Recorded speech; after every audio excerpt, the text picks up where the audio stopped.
Recording in progress.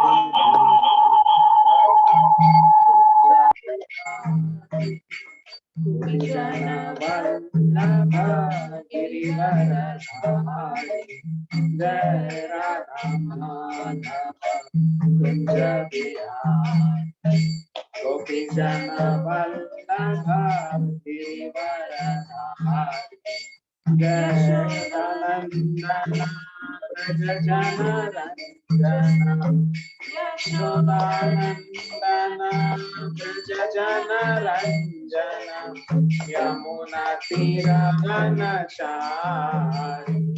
जय राधा माधव कुंज बिहारी गोपी जन वल्लभ गिरिवरधारी जय राधा माधव कुंज बिहारी गोपी जन वल्लभ गिरिवरधारी हरे Krishna Krishna Krishna Hare Hare Hare Ram Ram Ram Hare Hare Hare Krishna Krishna Krishna Hare Hare Hare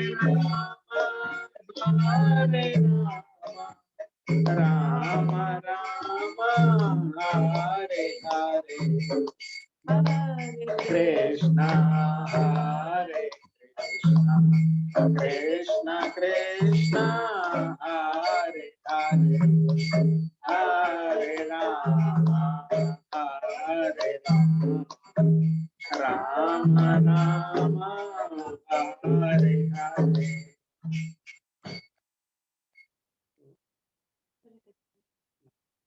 Hare Krishna, Prabhuji and Mataji, Dandavat Pranam.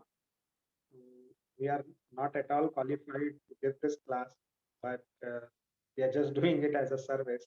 And please forgive us if we commit mistakes, if we say anything which hurts you, or we say something which. Just a moment, Prabhuji. Hello.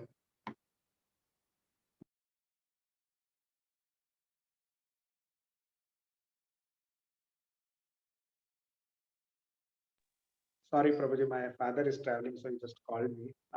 Okay.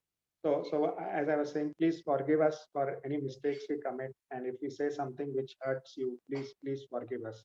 It is not our intention, and we are just doing this as a service, and we are not at all qualified to give this class. So please forgive us. Hare Krishna. So we will take text one from chapter 4, first canto. So the chapter name is The Appearance of Sri Narada. So I'll read the verse. Vyasa uvacha iti bruvanam samasutya muninam dirga satrinam vriddha kulapatin sutam braviccha shaunako bravet. Translation. On hearing Sutta Goswami speak thus, Shaunaka Muni, who was the elderly, learned leader of all the rishis, engaged in that prolonged sacrificial ceremony, congratulated Sutta Goswami by addressing him as follows. Purport. In a meeting of learned men, when there are congratulations or addresses for the speaker, the qualifications of the congratulator should be as follows. He must be the leader of the house and an elderly man. He must be vastly learned also. Sri Shaunaka Rishi had all these qualifications, and thus he stood up to congratulate Sri Suta Goswami when he expressed his desire to present Srimad Bhagavatam exactly as he heard it from Sukadev Goswami and also realized it personally. Personal realization does not mean that one should, out of vanity, attempt to show one's own learning by trying to surpass the previous acharya.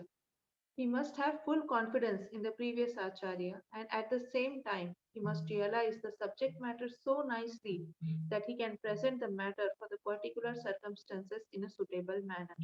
The original purpose of the text must be maintained. No obscure meaning should be screwed out of it, yet it should be presented in an interesting manner for the understanding of the audience. This is called realization. The leader of the assembly, Shaunaka, could estimate the value of the speaker, Sri Suta Goswami, simply by his uttering Yathaditam and Yathamati, and therefore he was very glad to congratulate him in ecstasy. No learned man should be willing to hear a person who does not represent the original Acharya.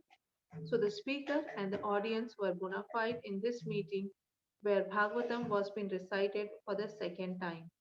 That should be the standard of recitation of Bhagavatam so that the real purpose can be served without difficulty. Unless the situation is created, Bhagavatam recitation for extraneous purposes is useless labor both for the speaker and for the audience. Hare Krishna. Om मज्ञन्तिमिरान्धस्य ज्ञानाञ्जनशलाकया चक्षुरुन्मिलितं येन तस्मै श्रीगुरवे नमः। श्रीचैतन्यमनोभीष्टं स्थापितं येन भूतले स्वयं रूपा कदा मह्यं ददाति स्वपदान्तिकम्। वन्देऽहं श्रीगुरो श्रीयुतापदकमलं श्रीगुरुं वैष्णवांश्च श्रीरूपं साग्रजातां सहगना रघुनाथान्वितं तं सजीवं साद्वैतं सावधूतं परिजनसहितं कृष्णचैतन्यदेवं श्रीराधा कृष्णपदान् सहगना ललिता श्रीविशाखान्वितांश्च हे कृष्णा करुणा सिन्धो दीनबन्धो जगत्पते गोपेशा गोपिका कांता राधा कांता नमोस्तुते तप्त कांचना गौरांगी राधे वृंदावनेश्वरी वृषभानुस्तुते देवी प्रणमामि हरिप्रिये वाञ्छाकल्पतरुभ्यश्च कृपा सिन्धुभ्येव च पतितानां पावनेभ्यो वैष्णवेभ्यो नमो नमः। जय श्री कृष्णा चैतन्य प्रभो नित्यानंद श्री अद्वैता गदाधर शिवासादि गौर भक्त वृंद हरे कृष्णा कृष्णा कृष्णा हरे हरे हरे राम राम राम हरे हरे। Om नमो भगवते वासुदेवाय। ओम नमो भगवते वासुदेवाय। ओम नमो भगवते वासुदेवाय। नारायणं नमस्कृत्य नरं चैव नरोत्तमं देवीं सरस्वतीं व्यासं ततो जयमुदीरये। नष्टप्रायेषु अभद्रेषु नित्यं भागवत सेवया भगवती उत्तम श्लोके भक्तिर्भवती नैष्टिकी। कृष्णाय वासुदेवाय देवकी नंदनाय च नंदगोपकुमाराय गोविंदाय नमो नमः। नमो महावदन्याय कृष्ण प्रेम प्रदायते कृष्णाय कृष्ण चैतन्य नामिने गौरत्विषे नमः। नमः पंकजनाभाय नमः पंकजमालिने नमः पंकजनेत्राय नमस्ते पंकजांग्रहे। नमो ब्राह्मण्याय देवाय गो ब्राह्मणहिताय च जगद्धिताय कृष्णाय गोविन्दाय नमो नमः। नमो विष्णुपादाय कृष्णप्रेष्ठाय भूतले श्रीमते भक्तिवेदांत स्वामिनिति नामिने। नमस्ते सरस्वते देवे गौरवाणी प्रचारिणे निर्विशेष शून्यवादी पाश्चात्य देशतारिणे। जय श्री कृष्ण चैतन्य प्रभो नित्यानंद श्री अद्वैत गदाधर शिवासादि गौर भक्त वृंद। Hare Krishna. हरे कृष्णा प्रभु जी एंड माता ji. So today we are looking at text 1.4.1. So first of all, I mean, we had a look at, we read few chapters earlier as well, right? The first three chapters, and then we had the class given by Santosh Aditya Prabhuji on the first three shlokas of Bhagavatam, the 1.1.1, 1.1.2, and 1.1.3. So he explained about the Sambandha Gyan, Abhideya, and Prayojan Gyan. And then we had a class even by Giriraj Prabhuji who explained the 6 questions asked by the sages of Namisharanya. So the 6 questions was what is the good for all people in general? That was one question. Then what is the essence of all scriptures? And then why did the Supreme Lord take birth from the womb of Devaki? And then there was a question to ask, like the question was, tell us the acts of the Lord in terms of creation of the universe. So that was another question. Then describe the activities of the incarnations of the Lord. So this was the 5th question. And then finally, where have the religious principles gone after disappearance of Krishna from this planet? And we saw answers to all of this as well. So the answer to question 1 and 2 was that the essence of all scriptures is Bhakti Yoga. And what is the good in general for people? It is again Bhakti Yoga only. And for the 3rd question, the answer was like the Lord is Swarat, and so he descends on his own, and then he comes here to protect his devotees, and also to annihilate the demons and to take away the conditioned souls by performing his leela. So he attracts the conditioned souls towards him by performing the leela. And then the 4th question, answer to the 4th question was about the activities of Garbhodakshay Vishnu, Shirodakshay Vishnu, and the activities related to the creation of the universe. So Sutta Jiva Goswami explains all this in his Lord's pastime of universal creation. Then there are the Leela Avtaras. So there were 22 Leela Avtars, and Sutta Goswami briefly explains about the 22 Leela Avatars and gives introduction to them. And then finally, we saw the 6th question was like, where did the religious principles disappear? Religious principles have taken shelter after disappearance of Krishna. So they have taken shelter of Bhagavatam. So these were the 6 questions, and we saw answers to them. Now, again, there are a few more questions in this chapter 4, and we will take a look at it, and we will see how the conversation between Shaunaka Rishi and Sutta Goswami, and then why did so there are questions which I will present, and then we will see what are the answers to them. So first of all, I mean, this world is about question and answers, right? We wherever you look at, this is all that is going on in this world. There are questions and there are answers. So you, like for example, students go to the school. What do they do in the school? There are questions and then there are answers. So teacher is explaining some questions and answering those questions. Similarly, you look at the parliament. What is going on? There are questions and answers. So this world is all about questions and answers. So actually, there is a question which I have now. Why are we doing this Bhagavatam class? Anybody would want to answer that? Like, why are we doing this Bhagavatam class? Why do we want to study Bhagavatam? What can be the possible reasons for studying Bhagavatam? There are 2 questions here. One is, I'll try to attempt, Prabhuji, Dandavat Pranam. So there are 2 questions here. You said, one is, why are we doing Bhagavatam class? Second, you said, why do we read Bhagavatam? Right? So 2 different questions. So why do we read Bhagavatam? Because Prabhupada said, soul will find its happiness only when it connects with God. And Bhagavatam is all about devotees connecting with God. Prahalad Maharaj, Dhruv Maharaj, and so many other souls who connected with God. That is the reason we are reading Bhagavatam. We are reading their stories. So we also get the confidence that one day we'll connect with God. And why are we doing morning Bhagavatam class? Is to encourage each one of us to read Bhagavatam. That's the primary reason. Correct.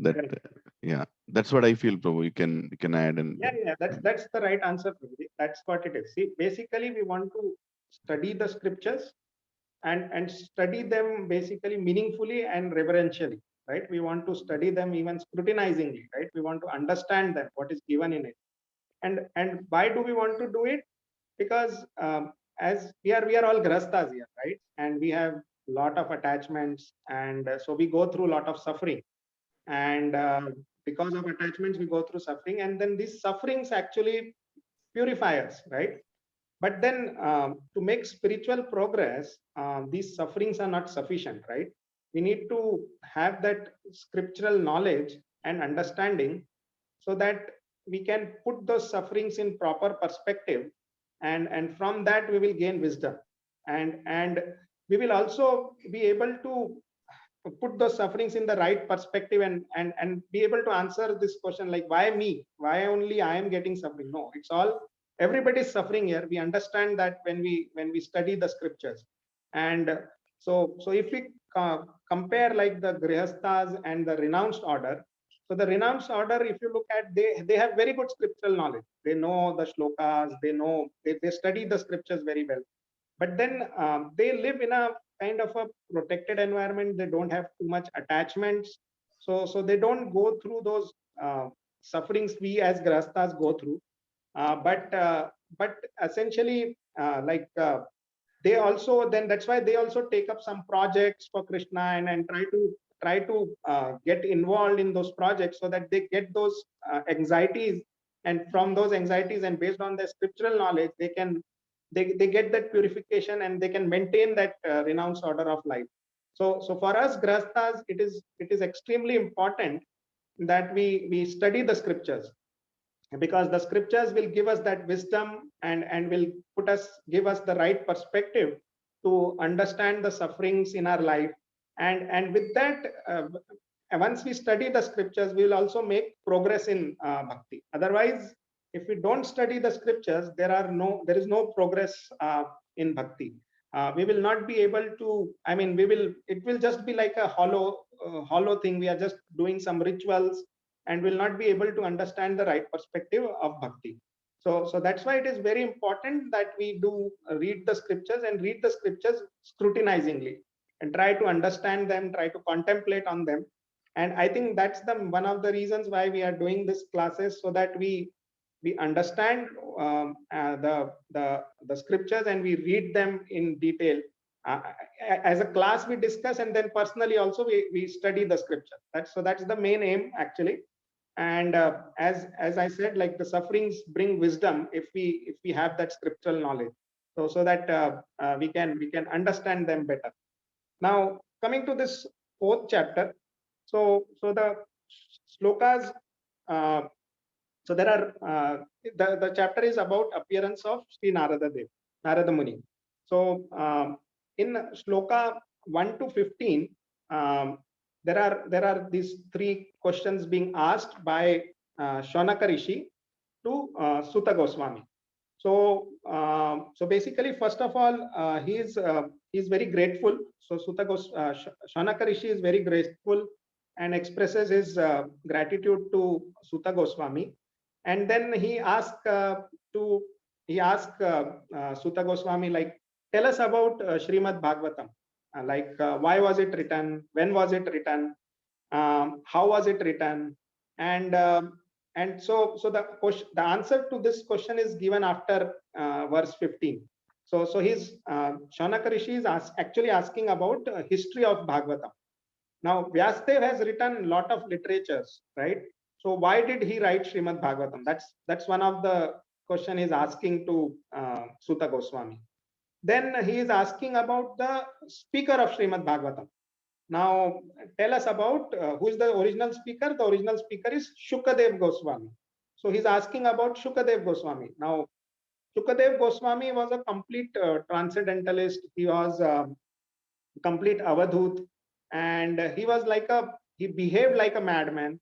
Though he was not a madman, he was a very, very elevated soul, and he did not stay at one place for a long time. So he used to just move. It is given, I will see in the shlokas, that he used to stay at one place not more than the time it requires to milk a cow.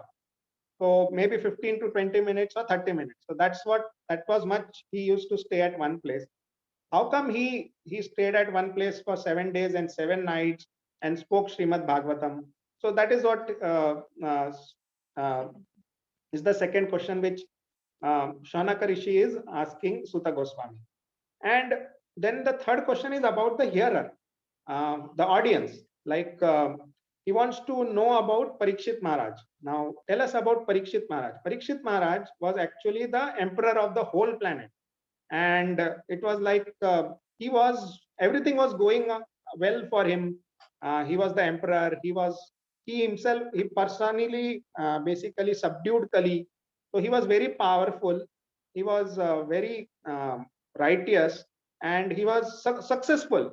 So then how did these two people meet? Like generally, if you see, like people who are, I mean, at least in the material world, if you see, like if you have to meet someone who is successful, it's not that easy, right? I mean, you want to meet the CM, it is you will not get an appointment, especially if you are a nobody. I mean, from that perspective, right? From the material perspective, if you are a nobody, you will not be able to meet.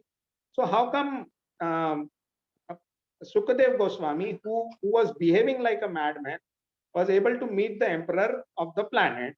And how did they meet? Because there was no communication at that time, right? There was no internet, there was no Wi-Fi, nothing, right? So how did they meet, and how did what happened to Parikshit Maharaj such that he heard Srimad Bhagavatam from Shukadev Goswami? So he's asking these three questions. And Sukhdev Goswami and Parikshit Maharaj, they both belong to different ashramas. I mean, like when we meet people, we try to meet somebody with whom our interests match.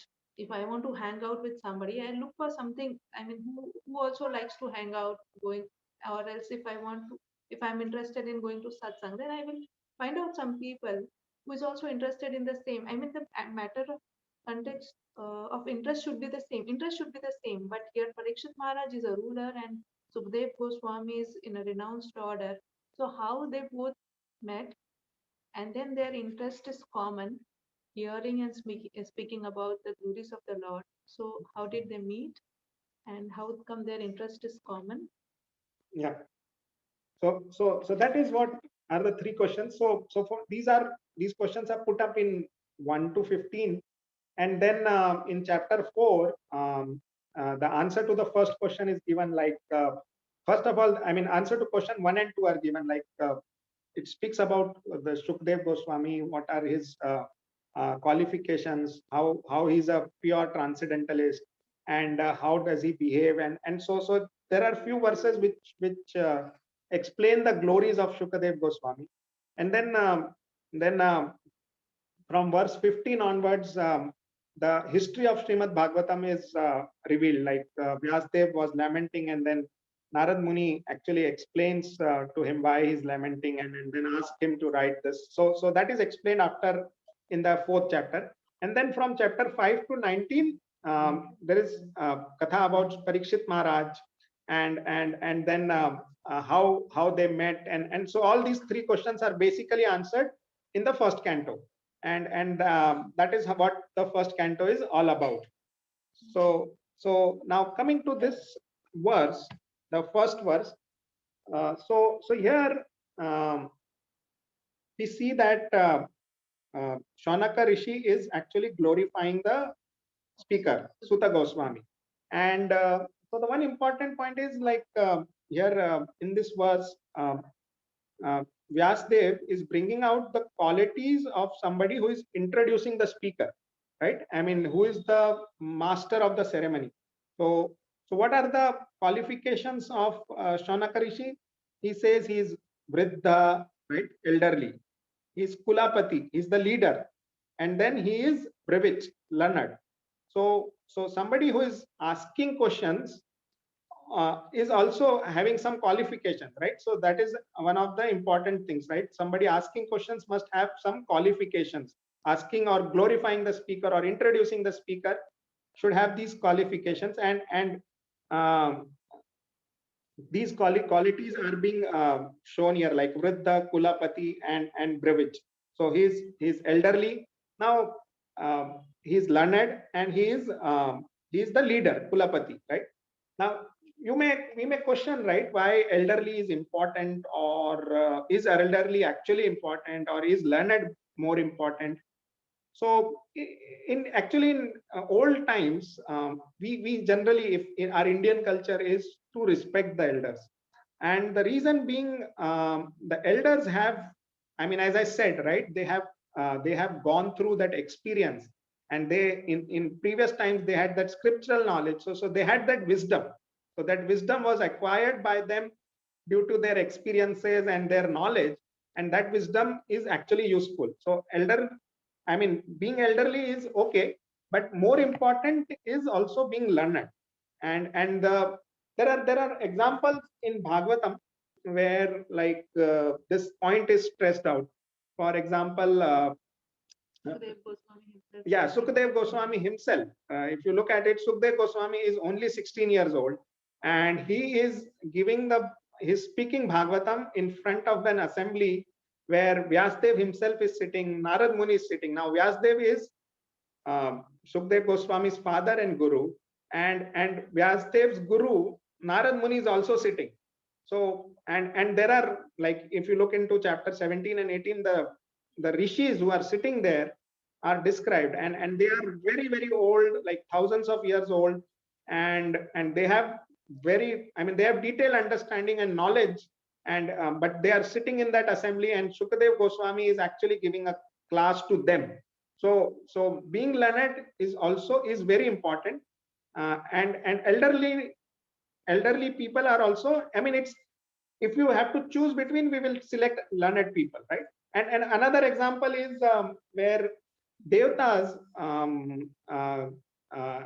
ask Vishwaroop to become the priest. Now Vishwaroop is pretty young, and Devtas are like, are old, and grandfather, and I mean, as compared to Vishwaroop's age and Devtas. So but still they ask Vishwaroop to be their priest and perform ceremonies for them. But because he is learned, Vishwaroop is very learned and qualified, but Vishwaroop is hesitant. He does not want to basically take up that position of being the priest. So he tries, no, I will not do it. But then the Devtas explain that no, we want you to be there. And so that was the etiquette, right? That they asked him, and he was hesitant, but finally he followed that etiquette, right? To respect them. So that is one of the things which is given in this shloka. So being learned is one of the important qualifications which is mentioned here. He also congratulated Sri Suta Goswami when he expressed his desire to present Srimad Bhagavatam exactly as it is heard from Sukadev Goswami. So it is very important to tell as exactly as we receive it from our acharyas. We should not put anything of our own. Yeah, no obscure meaning should be added. It's given here. No obscure meaning should be screwed out of it. Yet it should be presented in an interesting manner for the understanding of the audience. Just like Leelanand Prabhuji gives us examples from IT world, because we all belong to IT world, so we can correlate with those examples because the main point is same. So we can correlate with those examples. So it's easy to understand and accept the things which are being given. So we can put our own examples based on the crowd we can select, but the original meaning should not be changed. Yeah, and so now again, we see, if you see this purport, this is a very, very important purport. Actually, it talks about realization.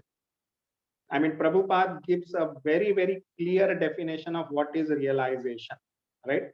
And it is very important in bhakti to have what is called as personal realization.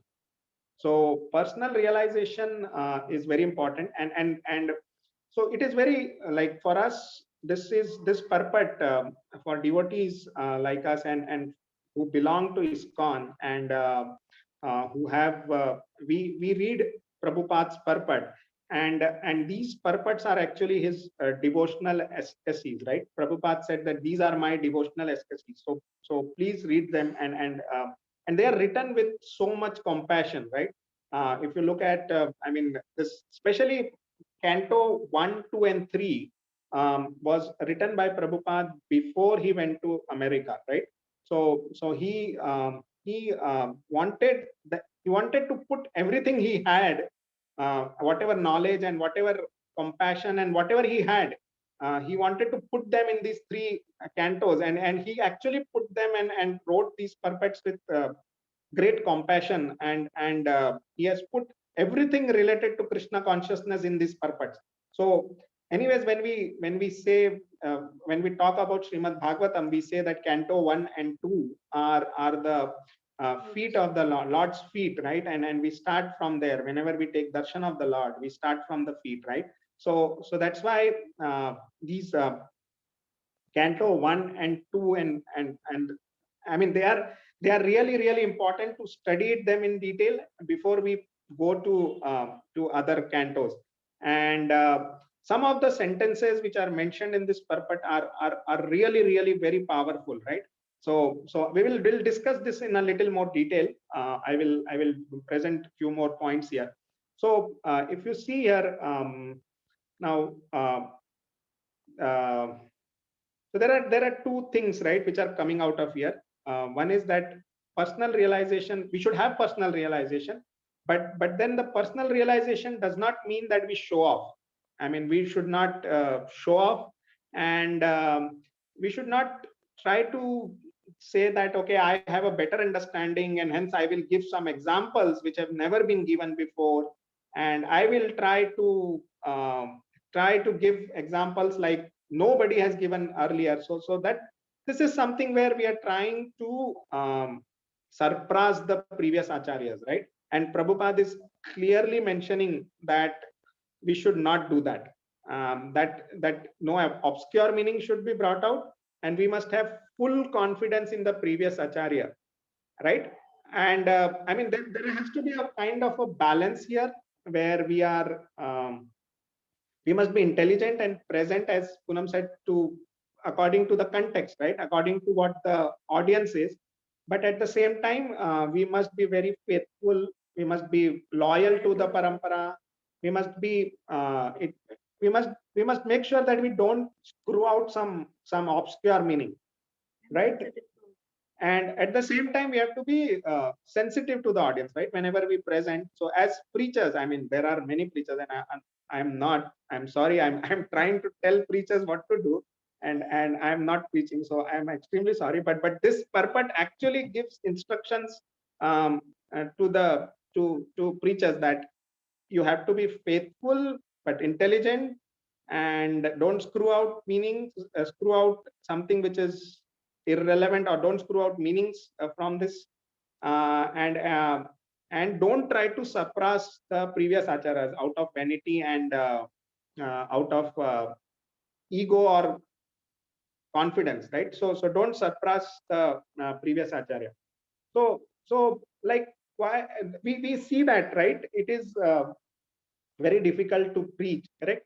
In today's day and time, it is extremely difficult to preach. Now the reason being, people are very much attached. They don't want to listen to something which will ask them to contemplate, or try to go deep, or do some churning within them.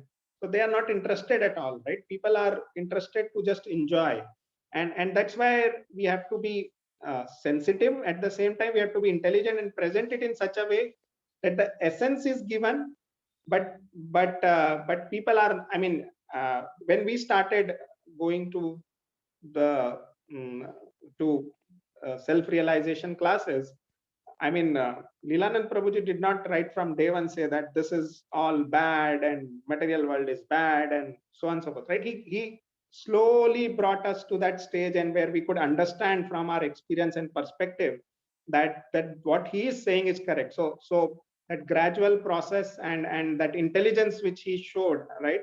So that's where we have to be like we become, I mean, be sensitive to the students or the subject, and try to present it in a way that people can understand it. But at the same time, do not try to give out something which is not given by the previous acharyas, or which is not faithful, or being, do not become unfaithful to the parampara just for the purpose of that. I will try to make sure that the audience are happy. We should never do that, right? And I'd like to just comment. Sorry, bro. I'd like to say that we have been very tactfully trapped and cheated by these preachers.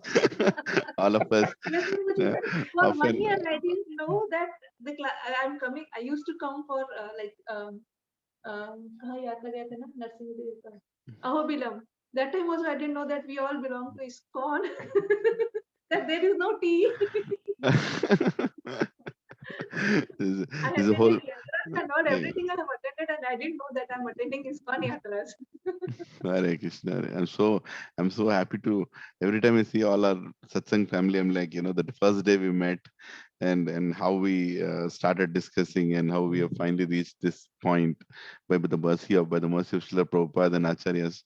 It's the best feeling that we can have, right? I mean, seeing families coming towards, and yes, and I just wanted to, sorry, Prabhu, I interrupted. Just wanted to no problem, no problem. appreciate, one sentence that you told about how nicely our previous acharyas have structured the knowledge, and how nicely they presented uh, for a common person to understand such a high philosophy, right? Such so beautifully bring us into spiritual life, not even knowing that we are entering the spiritual life, and giving personal examples, in line with Shastra, to create the interest. Yes, Prabhu. I mean, whatever we have received in our satsang is all the mercy of, you know, great Siksha Gurus, Radha Gopinath Prabhu, Radhesham Prabhu, and so many great souls, who have really churned their life and brought the philosophy in such a beautiful way that only thing we have to do is just see it and repeat it. So thank you, Prabhuji. Dandod. Thanks for remembering them. Yeah. Yeah. So now again, there is one more point, like here, this purport is trying to say is actually subtly warning us against what is called as personality cult, right? Now, the in material world, we see that people are mad about some people, right? They have built that personality cult kind of following, and then people simply ignore what they do, and just follow them blindly. I mean, we see they are like, I'll take a very classic example, like Maradona, right? He was a good football player, that's all fine, but then he became a drug addict, and but still people were just mad about him, and then he finally died due to drug overdose, and people ignored all of that, and were just like for them he was like a god. So even in spiritual societies, we should avoid getting into this personality cult, right? We must we do get attracted to certain people, that is not wrong, but the important point is, we must get attracted to the truth they are speaking, rather than to their personality, or because, I mean, we have very good speakers in ISKCON, and they present the subject matter very nicely, and actually we are very fortunate that nobody actually, what I would say is, encourages this, right? Nobody encourages it, and in fact, um, even people are so humble, right? So this, but still the purpose is actually trying to say that don't get attracted to, I mean, don't get just attracted to a personality, but get attracted to the truth the personality is speaking. Otherwise, it's like as I said, in the material world, foolish people, they are more interested in the personality, rather than what the, I mean, the rather than the character and the qualities of the person, right? So we should get attracted to the truth, what the personality is standing for, or speaking, rather than the personality itself. So that is what I mean is coming out from this purpose, right? And moving like and we see that we have preachers, right? We have many preachers in ISKCON, and they are really good. I mean, I've never heard such great preachers or such great speakers uh, apart from ISKCON who explain such complex subject matters in so simple language. So there are preachers who are like student conscious, then there are preachers who are subject conscious, and then there are preachers who are style conscious. So they will, I mean, people who are subject conscious are like, I have prepared something and I just want to make sure that I give that to the audience. Then there are people who are very style conscious. They'll crack a joke, they'll they'll present things in I mean, they'll present it very nicely and in a very systematic way. But if you look at it, all these three aspects are important for preachers, right? We have to be student conscious, we have to be subject conscious, where we should know what needs to be spoken about, and then we also have to be style conscious, right? We have to engage the audience. We cannot be just like doing something and making sure that okay, but I've spoken and I'm done, right? I've given the knowledge. No, we have to make it presentable as well. So as a preacher, we have to be we have to make sure that we are able to get all these three things uh, in the right way, right? So that is also coming out from this purport, right? Because Prabhupada is actually talking about preaching here. I mean, do not bring out obscure meanings and do not but yet present it in an interesting way. So that is the thing. We can give example like Prahlad Maharaj and Yeah, I will. obscure meaning Yeah, Prahlad yeah, yeah, Maharaj yeah. and Narsingadev, where Narsingadev, I mean, like when Prahlad Maharaj was after killing Hiranyakashipu, Narsingadev was very angry, and he could not be consoled by anyone. Finally, they asked. I mean, everybody was afraid. Even demigods and goddess Lakshmi was afraid to come in front of Narsingadev. Then Prahlad Maharaj, little 5-year-old boy, comes and then he prays to Narsingadev. Narsingadev fondly takes Prahlad Maharaj in his lap and licks his head. So if we see, we can say, I mean, if I want to say, I will say, oh, Prahlad Maharaj is much better than demigods and Lakshmi Devi also. Lakshmi Devi being husband of Narsingadev, sorry, Lakshmi Devi being wife of Narsingadev, she is not able to console her husband, and Prahlad Maharaj did. So Prahlad Maharaj must be better than Lakshmi Devi, and he is better than all the demigods. So this could be my conclusion. But from this, after reading the shastras and from following our acharyas, we know that why this leela has happened, and this is to glorify. Of course, Prahlad Maharaj is great, but this is Lakshmi Devi didn't come in front just to glorify Prahlad Maharaj, and so that we also can take inspiration from Prahlad Maharaj. So these things are um, the things which happen is always there is certain reason behind it. So we cannot find out what is the reason behind things um, which has happened. We cannot find unless we read or we follow Acharya. We can interpret things in our way, like Jad Bharata. Jad Bharat also, he used to behave like a madman, but he was very learned, and he was actually in the stage of bhava, but still he fell down. No, it was not Jad Bharat. Bharat Maharaj Bharat Maharaj. was actually in the Yeah, stage. next life was Jad Bharata. Bharat Maharaj was in the stage of bhava, and still he fell down. So I may interpret it like that. That once, uh, what is there if I fall down? The people who are in bhava stage, they also fell down. So I also fall down. What's there? What is there in that? But we should see that how much alert we have to be. That the person who is at a bhava stage, he has also fallen down. So what is our position? So like that we have to interpret, and this is what is given in shastras, and this is what is given by our acharyas. So this is why we should be reading Srimad Bhagavatam scrutinizingly, and why should we not be putting our own meaning um, out of it. Yeah, so that point that we should not screw out our own meanings is can be seen like, I mean, just these two examples, right, where we can interpret it in a very different way than what the actual what the Shastra is trying to say, right? So we have to be careful about it and not try to do that. And like we I mean, if you look at the Vedic scriptures, actually they are kind of divided into four categories. So there are what is called as brahmanas, which are studied by brahmacharis, and then there are samhitas, which grahasthas study. Then there are aryanyakas, right, which vanaprasthas study. And then there are Upanishads like the renounced order people study. And if you look at Bhagavad Gita, right, we are trying to do distribution of Bhagavad Gita, and we find it very difficult. Like people don't want to take it now, and even they don't want to hear the message of Bhagavad Gita. Now, the reason being, like, Bhagavad Gita is it's an Upanishad, right? And it is spoken in that Upanishadic language.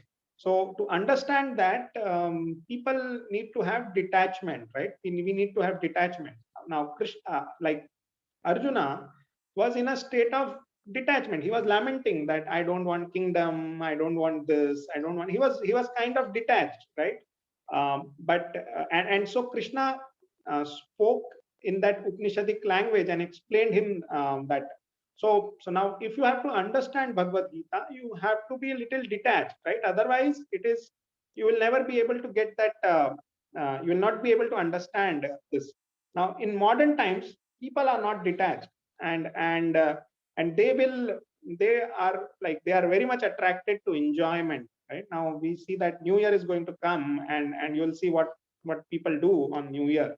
Right, they will be drunk, and it's different that we will also be drunk, but then it's all like we will be drunk in Harinam, and like as Leelanand Prabhuji has actually made arrangements for that, and we are going to have a program on 31st. So but then if you see that people are drunk, and they don't want to they don't want to take that message, and don't want to be detached, and hence preaching and distributing these books become very difficult. So that's why we have to be intelligent, and present it in such a way that people understand, and they are able to take the message. So coming back to realization, so there are 5 points in this purport, where Prabhupada is trying to say what I mean. Realization, like, why? How does it begin with? First, it begins with having full faith in parampara, right? That's point number one. Then second is, out of pride and vanity, we should not surpass the previous acharya, right? Have full confidence in the previous acharya, and then third is present the subject matter in an intelligent way and according to the particular circumstances, right? Then original purpose must be maintained, that we should not screw out meanings. That is what was the fourth point. And then the fifth point is, don't draw out obscure meanings, right? So that this is what, like, this five things are the important points which are given in this purport. Um, and so this will, like, for example, we look at prasadam, right? Prasadam has to be nourishing, but then it need not be tasteless. Similarly, our preaching should give the essence, but it need not be dull, and it need not be. So we have to be intelligent, and present it in a way where people get that essence, and are able to understand and are engaged in it. Now, there are a few examples where I want to talk about this, is like where people try to surpass the previous acharyas. And there are examples of this, like first one is Vallabha Bhatt. And Vallabha Bhatt and Chaitanya Mahaprabhu. Now, Vallabha Bhatt is a very learned person. He is a great acharya himself, Vallabhacharya, right? So, but then there are some pastimes where, out of vanity, he tried to surpass this. Like once asked Chaitanya Mahaprabhu, like, to draw attention to him, he asked, like, why are we taking the holy name of the Lord? I mean, for example, the wife is not supposed to take the name of the husband. So we are not supposed to, or the servant is not supposed to take the name of the master. So he tried to argue in this way. So why are we taking the Lord's name? Um, so if you see that he's trying to argue it very logically according to the Shastras, but then Chaitanya Mahaprabhu understood that why he's doing this, and he told him that instead of it is very important to follow the master for the servant and for the wife also. That it is important that she follows the husband instead of not taking the name and all that, right? That those are all superficial, and the Lord Himself has ordered us to chant. So what is the where is the question actually? And because I mean this actually crushed Vallabhacharya, right? His argument was crushed. He felt humiliated. Then again, second time he said that I've written a very good commentary on names, and I've tried to explain the commentary on the holy name. He said that I've written a very good commentary on the holy name, and I've given explanations to it.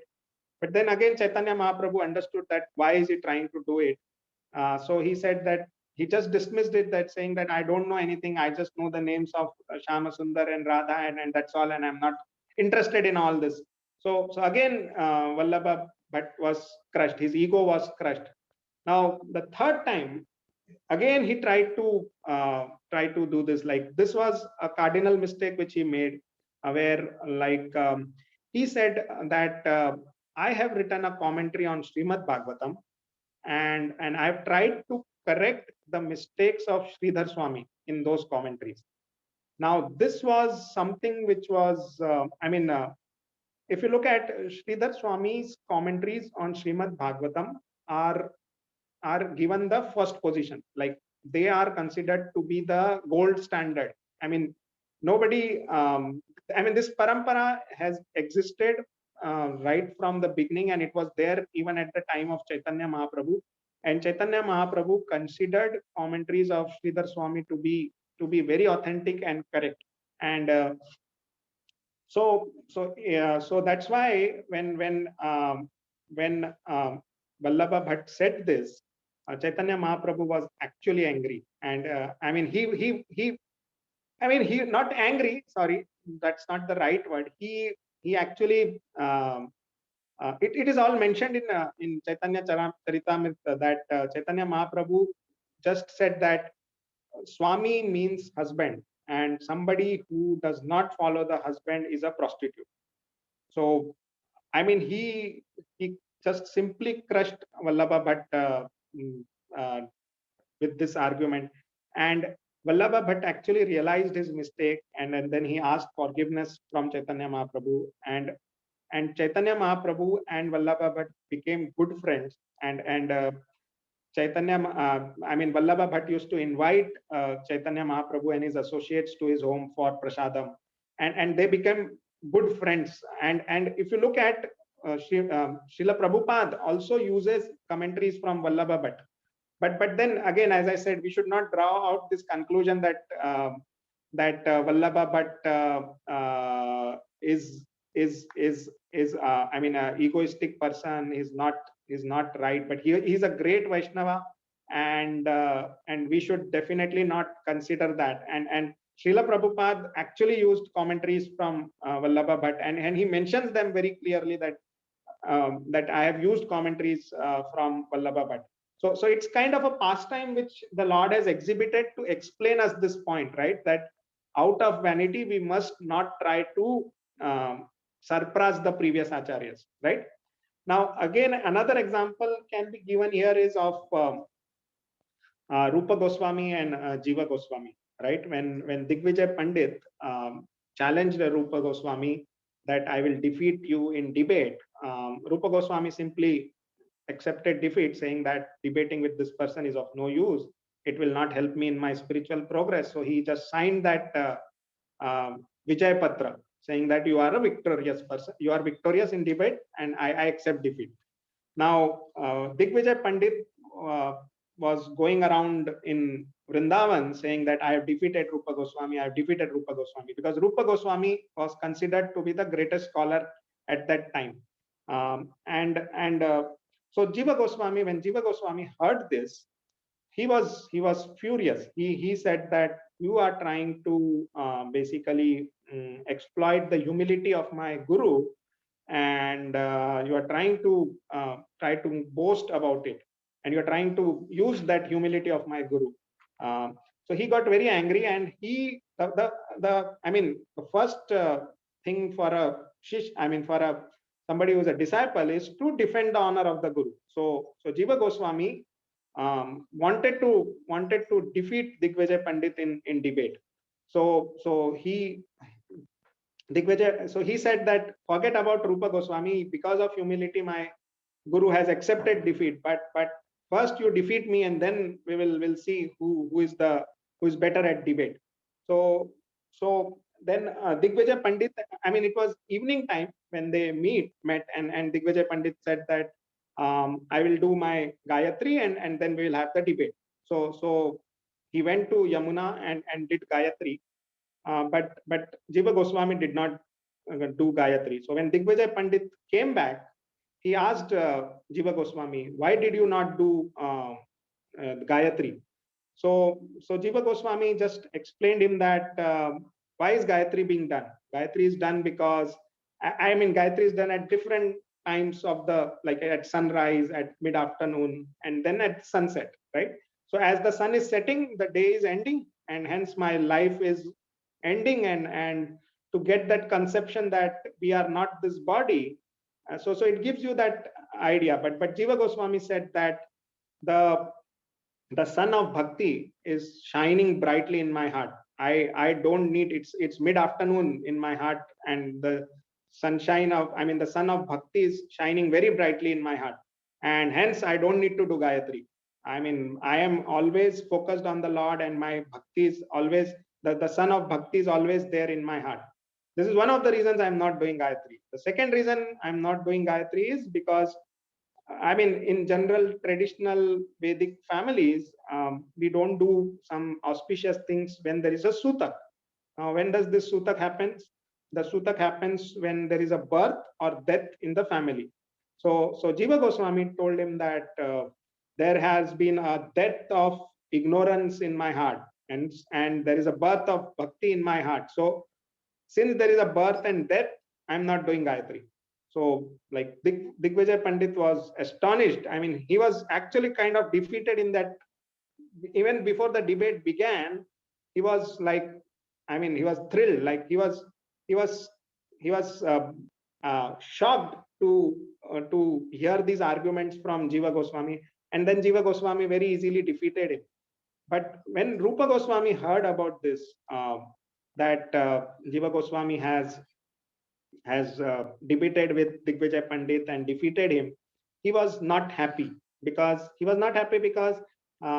he thought that Jiva Goswami had allowed non-Vrindavan spirit to enter Vrindavan, and hence he told Jiva Goswami that since you did this, you should not live in Vrindavan.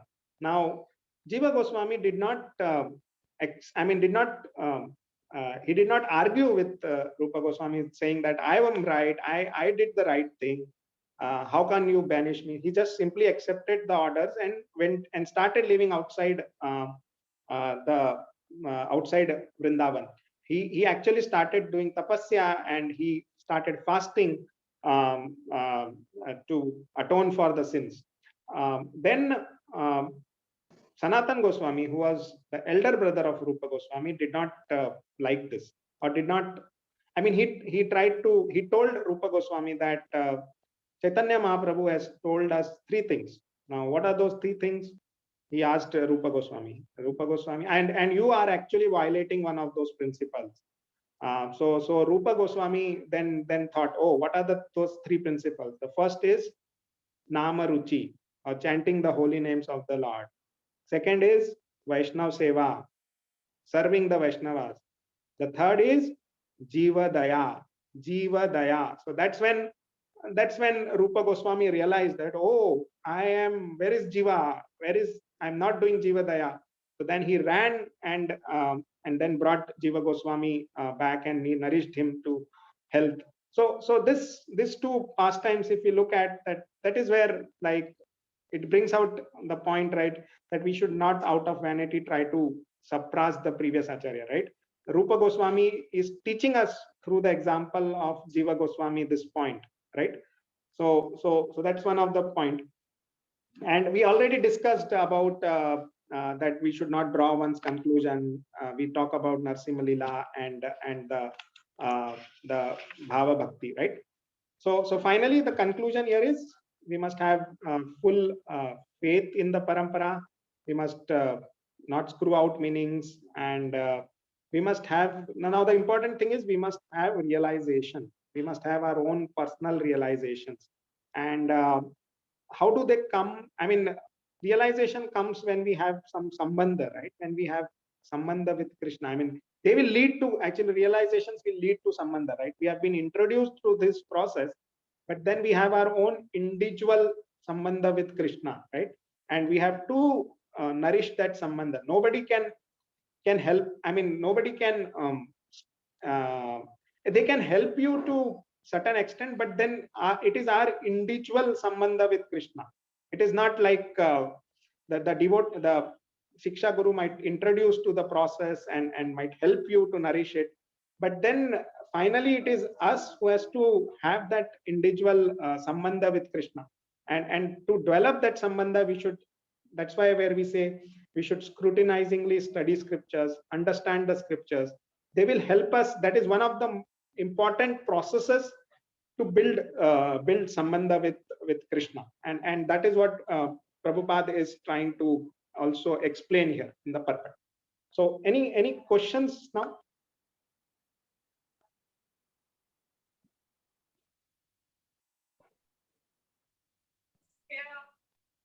So Guruji, I just have a question. Mhm.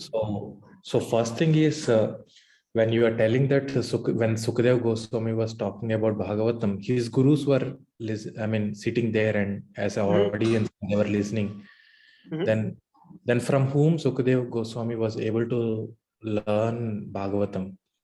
Yeah. So if you so Sukadev Goswami was actually a parrot, right?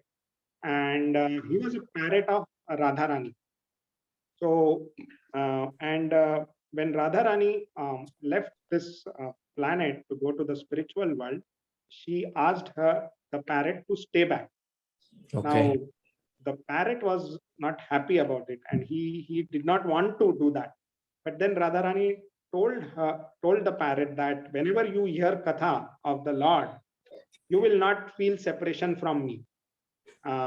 So the parrot actually went to Kailash, where Lord Shiva was narrating the Bhagavatam to Mother Parvati, and Mother Parvati was Lord Shiva was fully engrossed in explaining Bhagavatam to Mother Parvati, and she would occasionally nod, I'm listening, so that he knew that he was listening, she was listening. So then after some time, Mother Parvati actually slept, and this parrot was actually sitting on the tree. He hid himself within the leaves of the tree, and he was listening. Now after some time, when Mother Parvati slept, he started making those noises, so that Lord Shiva will continue the recitation of Bhagavatam. And so after some time, Lord Shiva finished the recitation, and he asked Mother Parvati, have you listened, have you understood, did you just so Mother Parvati told Lord Shiva that I'm sorry, my lord, but I slept in between. Then Lord Shiva asked, then who was making those sounds? So he understood that parrot was sitting, and so he tried to chase that parrot. Now that parrot actually went to the ashram of Vyasdev, and he entered into the mouth of his wife, and then he stayed in the womb of there for 16 years, and he did not want to come out actually. So that's how he heard Bhagavatam. And And Thank you. and I think I mean, this is what I know. Please correct me, Prabhuji, or somebody who knows it better.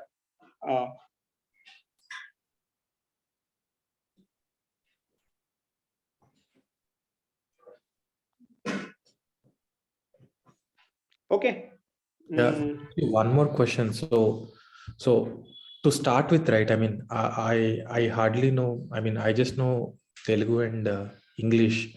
To start with, I mean, this is like I'm going through the Bhagavad Gita classes by Guruji, but Barabar.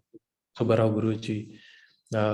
But this Bhagavatam class is like a first class for me. So to start with, right, scripture. So what do you suggest? I mean, it's like this is like a first step for me to spirituality. So to start with, what books you recommend? So Prabhuji, I mean, I think the Srimad Bhagavatam can be read. I mean, it's you can start with there are. I mean, there is a book in the Srimad Bhagavatam has been given even in a story form, right? To give a basic. I mean, if you read that book, it will give you an understanding of the contents of Srimad Bhagavatam. So it's a very good start actually. I mean, I can understand your difficulty that it is I mean, we do not have that knowledge, or we do not have that reading capability.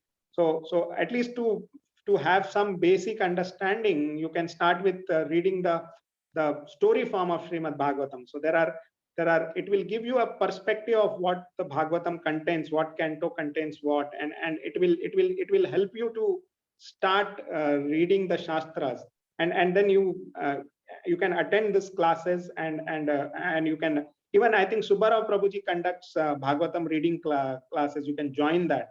He's very systematically doing the reading of Bhagavatam. He takes every shloka and then reads, and so that they have those classes every, I mean, I'm not sure, Tuesday and Thursday. Yeah, they are doing it every Tuesday and Thursday. So you can join those classes.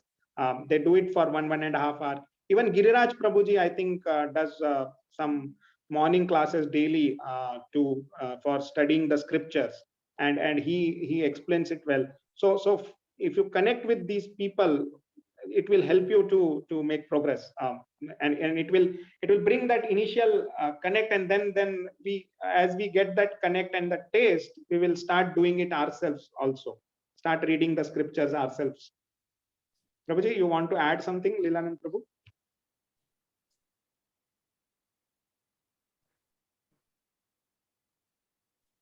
Hare Krishna, Hare Krishna. No, actually, you mentioned it, Prabhu. There's nothing much that I can add. The only thing I would like to say is, I think Subbarao Prabhu is the right guide, since you're already attending his classes. He'll be able to guide you what is the next book you can read. That is Uday Prabhu, right? I'm speaking to? Yeah, this is Yeah. Uday. Yeah, Uday Prabhu. So often what happens is the person who is preaching you, he knows, you must have interacted with him already. So he Yeah. knows what level of understanding you have, and what is the philosophy you should start with. So, and as rightly Sri Gopal Prabhu said, Srimad Bhagavatam can be read. It's not like none of the Vedic scriptures are saying you cannot be read. Of course, there is a better understanding when we read some preliminary scriptures, then go to the higher scriptures and things like that. But that is when you do scriptural study. But you just want to read, there's nothing wrong, but read it under the guidance of your Siksha Guru, who will tell you whether this scripture will further confuse you at this point, or the scripture will smoothen your understanding. Okay. Yeah, Thank you. best is to attend a preliminary course like Science of Self-Realization, which I think Subbarao Prabhu conducts, and all of us in this group have been conducting it. So that kind of removes, that first answers all our questions, in terms of basic questions that people around us ask us, or we also ask basic questions. Does God exist? Is there God in a stone? Why do we go to temples? Things like that. So that has to be removed. So our faith strengthens, and then we get into detailed study. So Yeah. Best is, Prabhuji, if you go to any ISKCON temple, you'll find small books of Srila Prabhupada. Small Okay. books, right? You can buy all these small books. There are around 20 of them. Each book will cost sometimes 15 rupees, sometimes 30 rupees also. Sometimes 50 rupees, depending on the title of the book. So I would suggest take all these small books, and any of the small books you can start reading. Best part of reading in the small books is you will finish one book each week. You'll get a feeling that I'm finishing books, right? You'll finish each book and you keep it aside, and you take another book and then you keep it aside.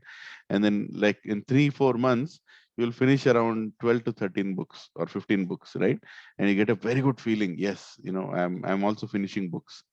And the small books, what Srila Prabhupada has done is he's kept the essence of Bhagavad Gita and Srimad Bhagavatam in a very understandable way with a lot of practical examples, so common people can easily understand.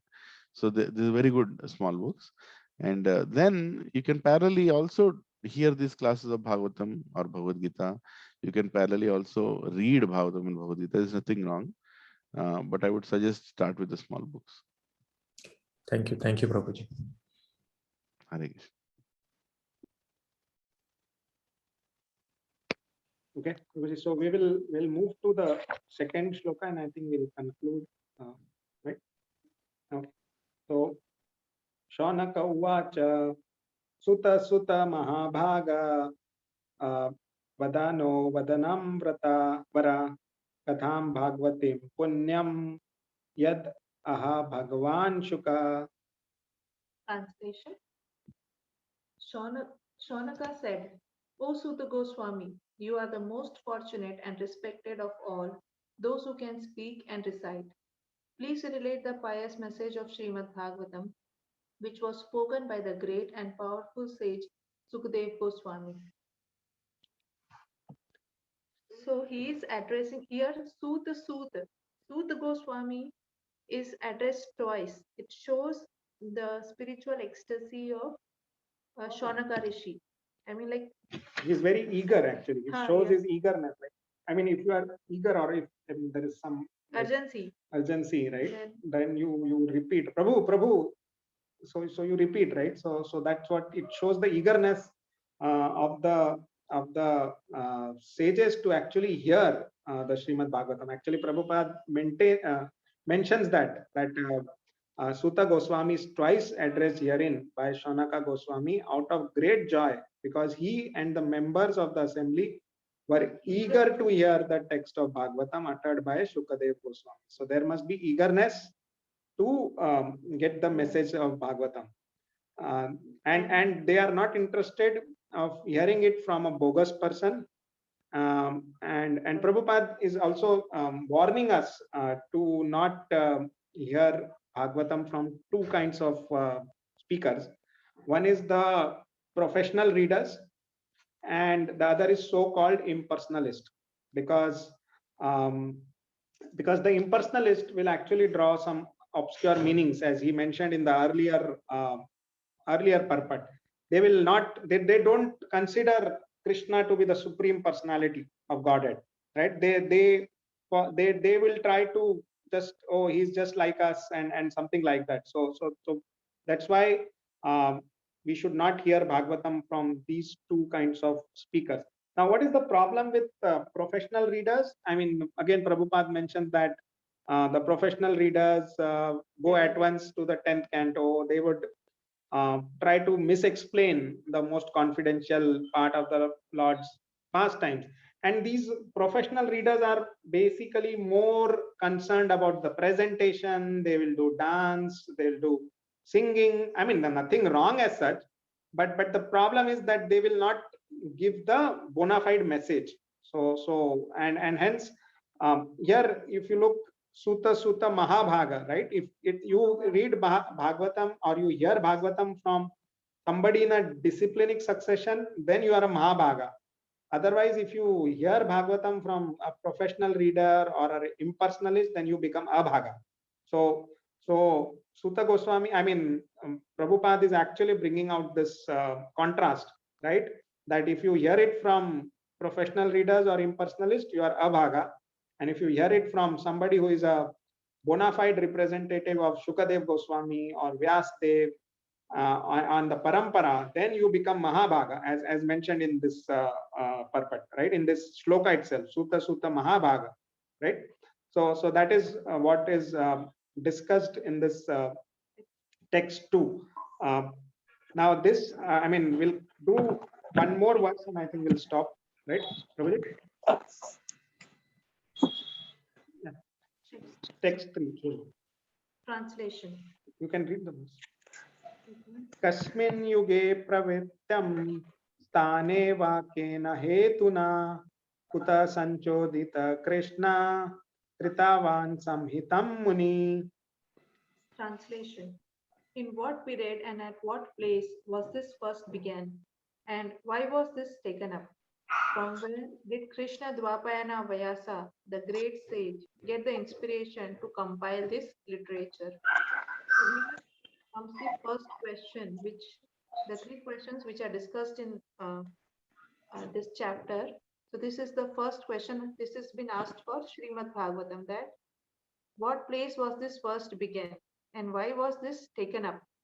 From where did Krishna Dwapayana Vyasa, the great sage, get the inspiration to compile this literature?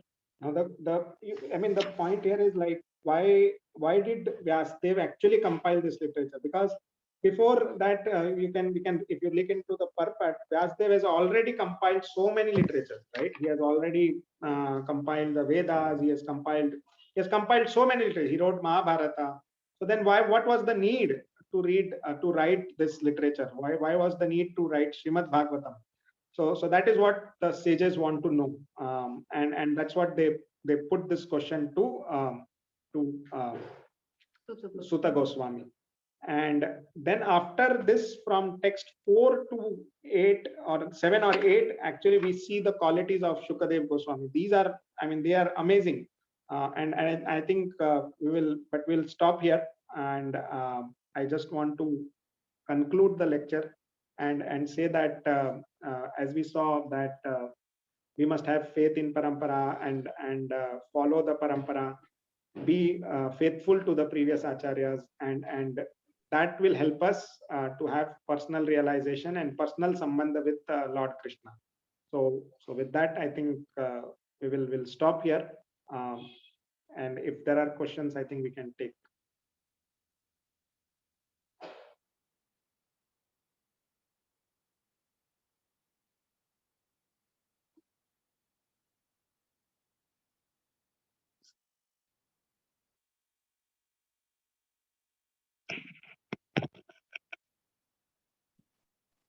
Thank you, Sri Gopal Prabhu. I just wanted to say a big thank you. Wonderful class, wonderful lecture. And it's so nice to always keep listening and keep reminding ourselves by listening to this Bhagavatam Katha. And every time we hear it, though I've heard this before also, we're getting new realizations, which is to me so wonderful. And I'm really, really grateful for having your association and the association of this group. Dandavat Pranam. Thank you, Prabhuji. I mean, we are not qualified. Please. Hare Krishna. Prabhuji, with your permission, I'd just like to add a couple of things, Prabhuji, in the context of what you have discussed. Is that okay, Prabhuji? Yeah, Prabhuji, please. Yeah. Please. No, in the context, because you have discussed about a very nice subject matter. So in that context, Prabhuji, first of all, we should understand, we should not forget, actually, I should not forget myself also, is that this whole process is to humble us and make us ready to go back to God. That should not forget, right?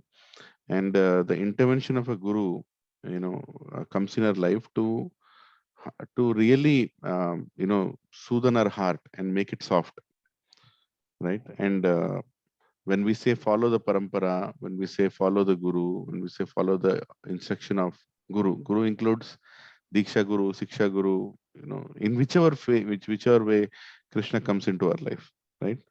Diksha Guru, Siksha Guru should not think that he is Guru. That we never think in the parampara. But the person who is following should always remember that this person has come into my life not for any material reason. This person has only come for spiritual reason. That we should remember. And another thing is, he is going to humble me. He's going to humble me. He's going to crush my ego. He is going to churn my heart. He's going to teach me what I lack, and he is sent by Krishna. That we should never forget. The day we forget that and we see our guru as just another person, then our spiritual life is ruined, Prabhuji. It is completely ruined. And never try to suggest guru what is right to do, what is wrong to do. It is actually, that's a humbling experience that is needed. That sometimes it might sound like your guru is doing something, um, like they give you beautiful example of Rupa Goswami and Jiva Goswami. Rupa Goswami, what he did was actually very questionable. I mean, why would you just accept defeat even without discussing, right? And you are representing a whole parampara of Vaishnava Acharyas, and to Digvijay Pandit, he just said, okay, you want me to be defeated? Just get the paper, I'll sign it and get lost. Don't be. I'm in bhajan. I'm doing service to Sri Chaitanya Mahaprabhu. Don't disturb me. But that paper, definitely had a lot of value to it. That defeat is accepted, and Jiva Goswami could not see his dear guru being insulted like that. So it's a paradox, whether who did right or who did wrong.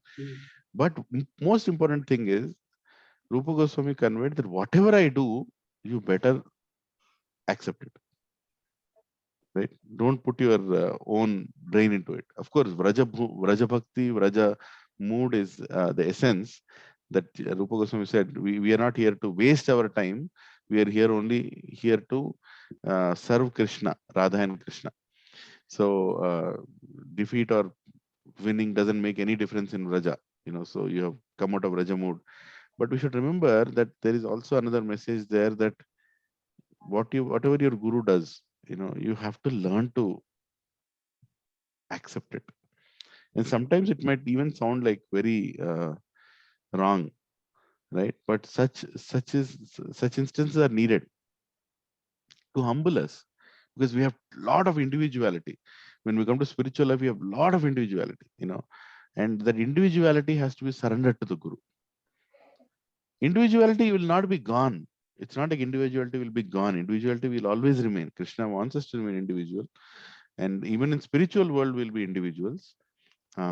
Like we don't merge into God, or we don't get into all the things. We are individuals. We have our individual relationship with God, but the individuality should be completely Krishna conscious driven, and that is what a guru does. He will crush it, right? And we should be ready for that crush. So the more progress we make in spiritual life, the more we'll be crushed. Don't think that the more we'll become independent. The more years in spiritual life, the more you'll be like, your treatment will become even more intense. Whatever you have done can be questioned by your guru, can be amended by your guru, and if you are very fortunate, can be even your guru might even shout at you, right? If a guru shouts at you, you are the most fortunate, because that is where the most humbling experience happens, right? So there are spiritual life is not about you suggesting what your guru should do. You should first of all get out of that suggesting mode. If a guru says go stand there, just stand there. Don't tell that, sir, can I stand with the table? Can I stand with the book? Can I stand with this? Can I stand with that? Just stand there. He told, just do it. You do this, do that, do this. This helps actually. This actually helps. This humbles us. And the churning of heart that happens is, see, we all have material talents. We have to use those material talents in bhakti only when the guru approves it. Only when the guru, you should consult a guru and say that, sir, Prabhuji or Guruji, can I do this? Can I do that? And no guru will tell no. He'll tell yes. Why don't you do it? But when the guru says no, do this, then you do it. And that is what churns our heart. We should remember that churning of heart is the main reason why we're in satsang, not to achieve anything here. Not that we'll do some, we'll build a temple, or we'll do satsangs and we'll preach people. All that is a process ultimately to churn our heart. If as a preacher we are becoming too independent, or we think that we have achieved too much, or we have now we are guru for others, and now we are what do you call that? independent. In that independence, if the tendency of being independent is increasing through a service, then better stop that service. That is not working out. Ultimately, whether we are cooking, preaching, cleaning, washing, um, distributing books, or serving a temple, donating, anything, any of these acts should ultimately make us humble. Ultimately, this should make us humble. If it is not making us humble, if we are not ready to accept authority on top of us, right? A lot of people in our society, they like to hear classes, they like to attend classes, they like to attend festivals, like to do kirtans, but they'll never surrender to a Siksha Guru. They will not. They don't want to, because that the purpose is that. And it's not that it's not that a Siksha Guru is waiting for people to surrender to him. That's not the point, because he also is trying to surrender to his Siksha Guru, right? This is a process that keeps going on all the way up, right? But as an individual in a satsang, we should actually think, what is my business here? Am I really wanting to surrender to the gurus, in the acharyas, in the philosophy? And is my heart really becoming humble, or is becoming more hard? Am I sitting here and judging people, or am I sitting here and learning how to serve? Right? That is very, very important, because if you don't have that spirit, you will not repeat what the parampara has given. You will create your own thing.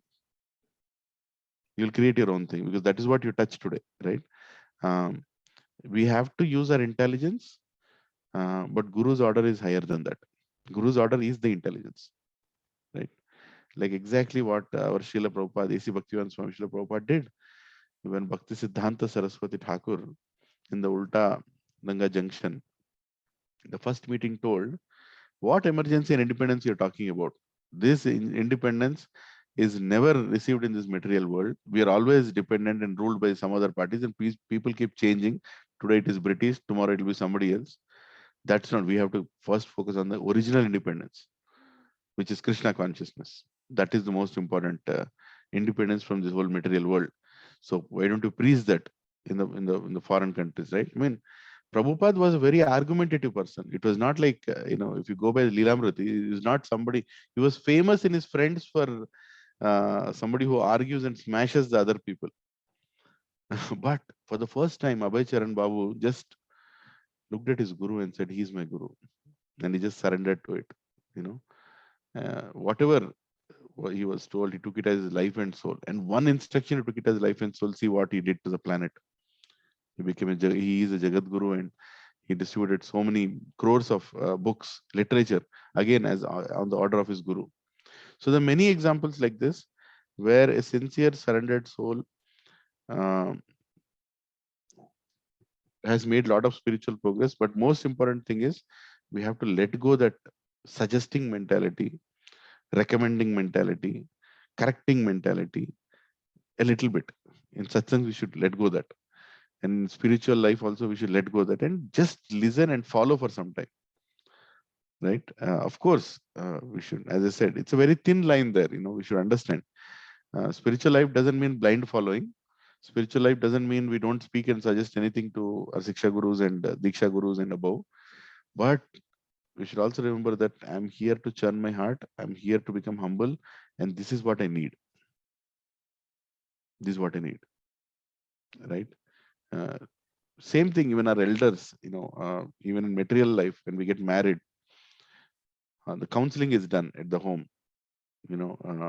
Mother counsels, girls' parents counsel the girl, boys' parents counsel the boy. What do they tell? They tell that, yeah, you'll have challenges, and even when you're wrong, when we're right, shut your mouth and agree that one can shout, one has to listen. Don't sit there and say that my point is not well understood. I'm not wrong. Why is shouting at me, or she is shouting at me? No, it's in the interest of married life. For it to continue, you have to learn to accept defeat even when you're not wrong. Right? So in a relation, this was a counseling given, and that is why India never had any divorces. But today it's exactly the other way of counseling, right? If he speaks anything wrong to you, immediately come to our home, book a Ola and come. That's what is happening. So same thing in spiritual life also. If your Shiksha Guru is telling something that you don't like, immediately uh, stop going, switch off. That person. Go to a person who will only speak what you like to hear. Right? Go to a person to whom you can suggest what he has to do. Right? I've seen, unfortunately, I've seen incidents where some disciples are suggesting their gurus what to do. And gurus are so humble. They say, okay, Prabhu, very nice. I will try to do that. But look at what Krishna is thinking when that happens. Krishna will feel this idiot, I brought him to my pure devotee, and he is giving lessons to my devotee how he should conduct a spiritual life or anything else. So the churning of heart is very important. The essence of what I wanted to say is obedience, humility, sincerity, and willingness to let go our individuality a little bit and surrender to the order of Guru in whichever form it comes. I'm not saying it comes even in the form of Siksha Guru only. It can even come in the form of a junior in the satsang telling you that what you're doing is wrong. Right? Even a junior, even a person who just came to satsang, 2-3 weeks in satsang, might suggest something which is right, and you should be ready to, accept it. Right? And while telling others also, you should be ready to accept what they are telling. Always remember, everybody in satsang is coming because Krishna is sending them, and everybody in the satsang is a guru only. And we might hear something very very important for our spirituality from anybody in the satsang. And most importantly, the Diksha Guru and Siksha Guru is representing that Diksha Guru. So Guru Parampara is not a parampara limited to those photographs on the altar. Guru Parampara, Guru Tattva flows all the way to our house in the form of anybody who is representing that parampara. And we should be ready to listen and follow it. Right? So, sorry, I thought I'd just add that little bit because the context was about following the parampara and following the footsteps and repeating what parampara is given. Thank you, Prabhuji. Thanks a lot for adding all this. Oh, no, sorry. It was a Hare Krishna, little. Prabhuji. Hare Krishna. Hare Krishna, Prabhuji. Dandavat Pranam. Dandot Uh, Prabhu. Prabhuji, one question is intelligence is a virtue of free will, or is it comes from the past karma, Prabhuji? You're asking me or Shiva? Yes, Prabhuji. Cheppan, Prabhuji. Meer cheppan. I'll allow Shiva Prabhu to speak. Prabhuji, I think you should answer. Okay. Prabhuji, intelligence is Viveka Buddhi, right? Power to differentiate what is right, what is wrong, what is big, what is small, right? Viveka Buddhi, which comes from Jnana, which comes from knowledge, right? It has got nothing to do with karma. Mind also has got nothing to do with karma. Karma is the effect of our acts. Being intelligent when we perform some acts, that results into karma.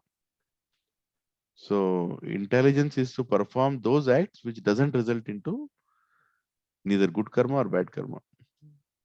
Right? We want to finish this balance of karma by performing acts which are akarma, which give us akarma, bhakti. So, I mean, in some cases, why some people are like, natural intelligence, Prabhuji? Like, maybe from the beginning itself, if you see some kids, or maybe, for that matter, like Amarendra Prabhu, he's so intelligent. I mean, he gives so much of knowledge at the very young age on self. I mean, how is that possible? And also when it comes to choice, like free will, can somebody gets the intelligence by choosing, or I want to study shastras? It's a choice, right? You make a choice to become intelligent. No, I'm not getting your exact question, Prabhuji. Can you tell exact question what it is? Yeah, again? yeah, Prabhuji. I mean, like, through you said that through gnana, I mean, you get intelligence by studying or by acquiring knowledge, right? Yeah. And acquiring knowledge is a choice, right, Prabhuji? I mean, somebody can choose to not to study also. Yes, of course.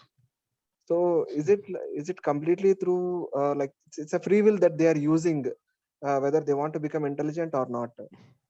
Yes, it is a free will. If you don't study, like if somebody would not have attended today's class of Sri Gopal Prabhu, he would not have understood that. They would not have known some things that Prabhuji taught. Yeah, I mean that's what. So here, is there any past karma also involved in this one? Like, we are so fortunate that we are in the class today. So sometimes, we feel very fortunate that we are getting this, being in this satsang. I'm so fortunate that I'm getting all this knowledge. Yeah, sometimes I feel that it's my past karma that I'm able to, associate it with all your devotees. So that's what my question.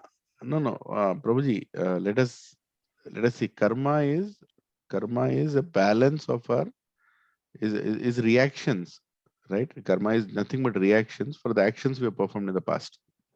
Okay, so reactions are going to come, but spiritual satsang is nothing to do with karma. It is purely mercy of God, pure mercy of God. We did not enter into satsang because of our karma. We did not enter into satsang because of karma. Good karma or bad karma? No. We entered into satsang only because of akarma. We must have performed knowingly or unknowingly some acts of akarma in this life or previous life, which have brought us to satsang. Okay, Ajnata Sukriti. Ajna Sukruti or Sukruti with some guidance somewhere, right? We have done that, right? Or somebody prayed for us. Intensely somebody prayed. Like Prabhupada said, right? You don't have any qualification. I have given you that qualification. What is that qualification Prabhupada gave when he says that I have given you that qualification? He prayed for us. He prayed for us. He just looked at all of us. He prayed, okay, Krishna, please do something. These people, engage them in your service, right? And the whole parampara acharyas would have prayed for us somewhere, indirectly, directly. And then the mercy comes. So satsang, spiritual life beginning or ending has got nothing to do with karma. This is beyond karma. It's not like, I have done 20 crores donation in this life, so next life I'll attend satsang. No. You may just be in some heavenly planet enjoying somarasa for all the good donations you have done. Satsang is, Prabhuji, actually, if we really introspect, what we have received is the highest, Prabhu. What we are doing here is the highest. A lot of people don't realize that. Actually, that's the unfortunate part. And we need somebody to keep reminding us. Somebody has to remind me. Don't treat this cheaply. What you have received, satsang, you will not receive by your own endeavors. You will not receive by your own endeavors. Whatever karma you do, you will not be allowed into a satsang unless Krishna has a reason. Prabhuji, satsang is a place where people are being trained to go back to Goloka. Right? Satsang is a place where people are being trained to go to Goloka. Why would Krishna take the risk of putting one, including one disturbance in that group, Prabhuji? Why would Krishna take that risk? For Krishna, these are all Krishna's embassies, right? Embassy created by Prabhupada, who's putting the stamp for all of us to go back to Goloka. Why would he bring a terrorist into this embassy? Materialistic person, why would he be allowed? Even though he might have done any kind of karma, even though he might have anything, he will never be allowed into satsang. Satsang is a place where every selection is being done by Krishna. Every selection, even it might be a new person, first satsang, 10th satsang, and Prabhuji, who makes you leave satsang? Who makes you leave satsang? Krishna. When he sees that you are doing offenses in satsang, when he sees that you are not valuing the satsang, when he sees that you are judging the devotees, when you see that you are becoming a disturbance in satsang, immediately he'll make you leave. And how does he make you leave? He just removes the attraction. He creates another attraction. Soul is always looking for happiness and attraction. So suddenly another attraction is created. And the person leaves satsang. When a person is leaving satsang, remember that final decision, the button is pressed by Krishna only. When a person is coming to satsang, that also is pressed by Krishna only. We go and call so many people to come to satsang. Do everybody come? No, they don't come. Yeah. Well, then if you're calling and they're not coming, then who is making them come? Krishna. And it's got nothing to do with karma. Coming to satsang, leaving satsang, staying in satsang, nothing to do with karma. And whatever we do in satsang, it also doesn't accumulate any karma. Right? And when we do aparads in satsang, does Vaishnava aparad result in bad karma or good karma? Bad karma. No, it doesn't result into any karma. It just results into you not having satsang for many, many lives. That's all.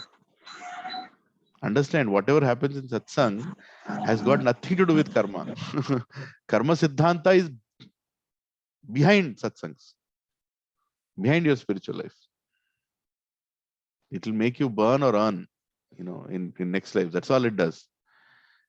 What you do in satsang is more grave than karma. If you think karma suffering is more, what you do in satsang is even more grave. Even more grave. That's why you say be very careful in satsangs. Because what you do in satsang is not about suffering in next lives. Is removing your access from Krishna for millions of lives. So you will be happy also.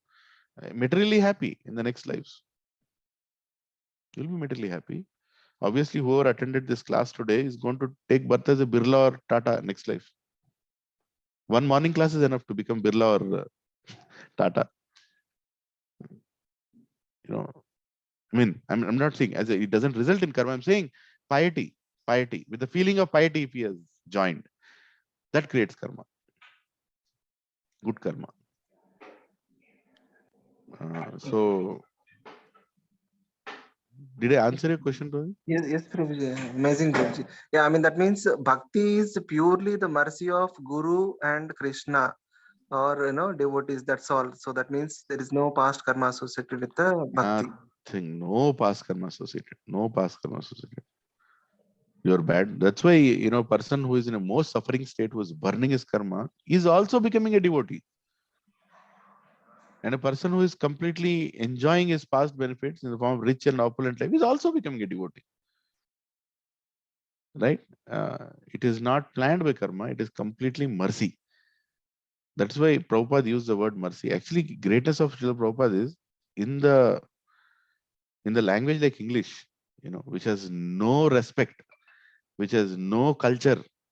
In that language, he churned words which changed hearts. Right? Really? I mean, Prabhupada said it's a language of dogs. German, what is it? He gave once in some lecture, it was German language is a language of dogs. English is a language of something. Like Prabhupada can say that. Right? Sanskrit is a language of devatas, he told. Sanskrit is a language of devatas. Very sweet. Right? So, in this language of English, he chose a word called mercy. And what is the meaning of mercy? Meaning of mercy is you are not qualified, but you are getting it. That is the meaning of mercy. So none of us have planned. None of us have planned. Some of us are not supposed to be in this satsang. Somebody like me, I'm not supposed to be here. I should be somewhere in Nalgonda doing some borewell business, or some what do you call it, businessman enjoying. That's what Reddys do, right? That's what Nalgonda Reddys do. They've got nothing to do with spiritual life. It's mercy of a devotee who enters into our life and churns our heart. He gave his blood. If you remember that always, what devotee has done for you. Prabhu, devotees go through so much to bring you to spiritual life. You can't even imagine. You should never forget your Vardhamana Padakshika Guru. He must have heard abuses from his boss for not finishing work, because during that time he was planning how to inspire you to spiritual life. They compromise their lives. Devotees compromise their lives to and their happiness and time to bring people to KC. And that is called mercy. And that is given to them by Krishna. Right? The horrible part is after getting all this, the most unfortunate part is we sit in the morning and think, आज class attend करना है नहीं करना है, नहीं आज mood नहीं है, आज मेरे घर को relatives आ रहे, आज मेरे दोस्त लोग मुझे बुलाए, I'll hear the recording, Prabhu. That is the most unfortunate part, right? Where we don't acknowledge the mercy that we have been getting, and then we start judging. Then we start judging the guru, they start judging the parampara. You know, somebody will even tell, why did Prabhupada take Jaladuta? He should have asked for a flight ticket. Prabhupada is not intelligent. You know, you can go to any extent. You will start judging, you know, why should I listen to my Siksha Guru? Everybody is listening to him. Why should I listen? People should not listen to him. He's a fool. You know, there are people like that. Don't be surprised, because this Kali, this Kali, there are people always like that. You know, even that's normal, right? That's normal.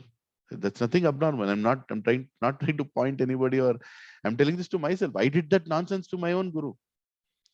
Right? Many a times I did that. Now when I look back, oh my God, what did I do? I was suggesting him how to conduct a satsang. I was suggesting him how to conduct a satsang. Can you imagine? Somebody who allowed me into his satsang, I am suggesting him how to conduct a satsang. I am suggesting him how much, you know, how he has to change his presentations. I'm suggesting him how he has to present. I'm suggesting him what kirtans are better. I'm suggesting him how prasadam should be served. I'm suggesting him what prasadam should be served. I'm suggesting him, you know, I'm suggesting him. So you can tell intentions are true, but what are you doing? Because all this is because we don't know what we have received. All this is because we don't know what we received. We think that we are in satsang by fluke. No, Prabhu. We are not satsang in fluke. It is only because Krishna has planned it. Got nothing to do with our karma. Nothing to do with our karma. Every morning, remember those people who have brought you to spiritual life. In this life. Past life, you can't remember. In this life, who has brought you to satsang? Right? And try to remember what sacrifices that person has done for you to remain in satsang. Right? And then look at Prabhupada's picture. Every morning, look at Prabhupada's picture. See what this old person has done for me. I have no relationship with him. But without relationship, what he has done for me. Right? Then look at Srimad Bhagavatam books. I bought it. I should read it. I bought it. I am the one who bought it. I should read it. Right? Then look at the altar, which is now so clean. Earlier, it was filled with my favorites and superstars. Now it is so clean. Now there is meaning in that altar. And the meaning is what? Bhakti. Nobody on the altar we have kept for material benefit. Right? Earlier, my altar had filled with people with material benefit. But now Krishna has cleaned it and there is pure focus on bhakti. And who inspired to keep such an altar in my house? Others in satsang have inspired me to. So others are who? Krishna only. Right? So we should value what we have received. We should value what we have received. Immensely, we should value what we have received. And we should not take things for granted in satsang. And we should not question. We should remove the mentality. That mentality is the disease of suggesting what do you call that?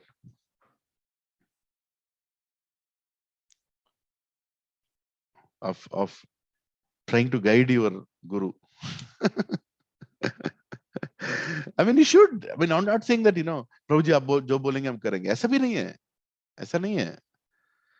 But what is in your heart? What is in your heart? You can tell, Prabhu, Maharaj, I think if we do like this, it will be nice. Nothing wrong in that. But are you ready to receive a no? Is the point. Right? You can suggest something. But if you receive a no, if you are getting a pain in your heart, the disease exists. If you're receiving a no and did not pain your heart, त्रिनादपि सुनिचेन. समझ गए? So सत्संग में suggestion देना है. We should do suggestions. We should do suggestions in temple. We should do suggestions. We should apply our intelligence. But if you receive a no, even though you think that's the right suggestion, is it hurting your heart? If it is hurting your heart, then the treatment has not yet begun. समझ रहे?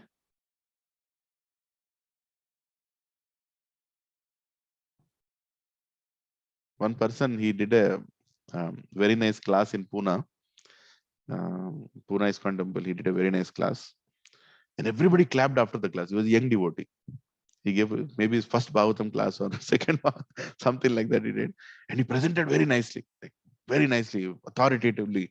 Scriptures he quoted, amazing presentation he did. Everybody clapped. Oh, Hari Bol, Hari Bol, Hari Bol, Prabhuji ki jai. All that happened. And then he came to Radhesham Prabhu. And he told Radhesham, Prabhuji, I'm feeling too puffed up. Please, say something that will humble me. I'm feeling too puffed up. They're telling me I've done a great class, and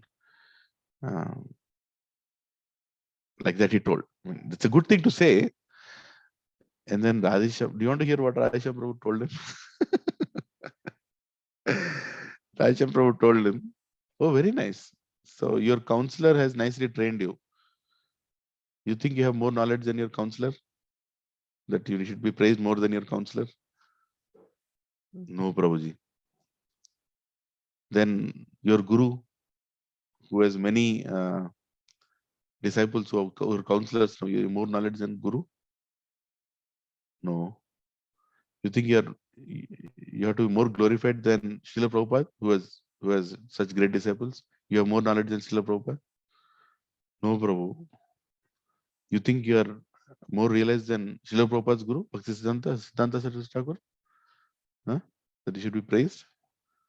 No, Prabhu. You think you are more knowledge than Gaur Kishore Babaji, who is completely Vairagya Murti?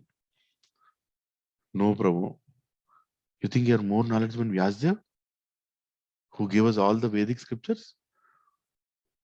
That devotee was humbled. He said, you are more knowledge than Narad Muni, who is Guru of Vyasdev, who is going around the world, Paramahamsa, distributing knowledge? No, bro. Now you feel how you're feeling. Now this feeling is good for you. Go. You will never feel puffed up. If somebody says you've done a good class, remember this. What we are. We have one drop of ocean in our hand and we are claiming that I am lifting ocean. Nothing we are. Nothing. थोड़ा सा knowledge क्या मिल गया, वो गुरु बन गए. वो लाचार लोगों को बोलने लगे, ओ my philosophy बताऊंगा, तुम सुनो अभी. So much of knowledge Rupa Goswami had, and he just said, accept a defeat. I don't want to waste my time. Just imagine, that is our parampara, that is our acharyas, and how humble they were, what kind of spirit they had, right?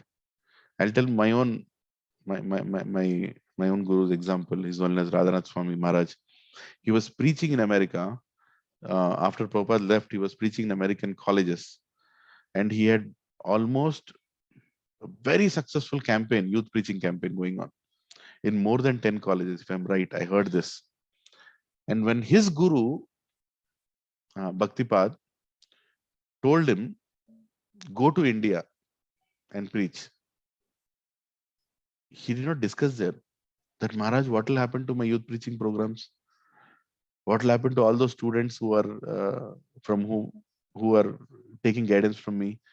What will happen to all those? Actually, it was a very, very established youth preaching program. But he did it. What he did? He just came to India. He just came to India, followed the order of his guru. And see what amount of service he could do in India by establishing ISKCON Chowpatty, right? And took it to what levels in ISKCON, right? So why you're being told to do what in spiritual life is very difficult for us to conceive. Krishna has better plans. Krishna is better. We should be ready for that. We should be ready for that. We should be humble enough to accept whatever comes in our spiritual life. Oh my God, it's already 9:15. I forgot. Sorry. Yeah. So that's my answer, Prabhuji. That got nothing to do with karma. And we should value what we have received. In spiritual life is purely mercy of God. And remove that independent attitude of suggesting and implementing things in satsang. When you're, again, as I said, please don't mistake me. It's not that you don't suggest anything. It's not that you don't improvise with your intelligence. You apply your intelligence in satsang also. But when you're told no, that should not hurt your heart. And that's a sadhana. Through sadhana, you will reach a point where you're completely detached and you are purely focused on service. Right? Because if you have suggested something and it's not implemented, and you're feeling pain, that indirectly means that you feel you're more intelligent than the person you suggested. Isn't it? That's when you feel the pain. So if the pain is coming, that means the spirit of parampara is not yet gone into your heart. Spirit of parampara is you follow the order of your guru and exactly repeat what the guru has spoken. Hare Krishna. I'll stop it here. Thank you, Prabhuji. Thank you, Pranat Pranam. Dandavat Pranam, Prabhuji. Whatever I spoke is very humbling to me. I have to implement it myself. It's very high philosophy. In context to what Sri Gopal Prabhu today nicely explained. So, Dandavat Pranam, Sri Gopal Prabhu. Hare Krishna. Dandavat Pranam, Mataji. Dandavat Pranam, Punna Mataji.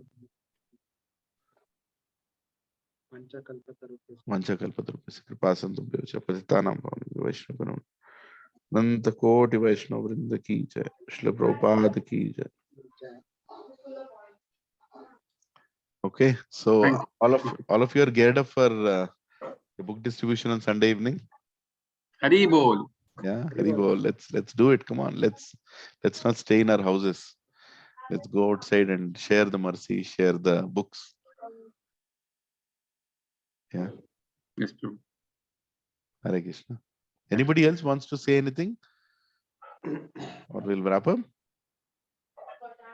Prabhuji, same locations, Prabhuji, or should we change? Or We can change. If you suggest anything better, we can change. Right now we had 3 locations. No? Sorry, I'll just stop. Praveen, you can stop the recording. Yes. Yeah. So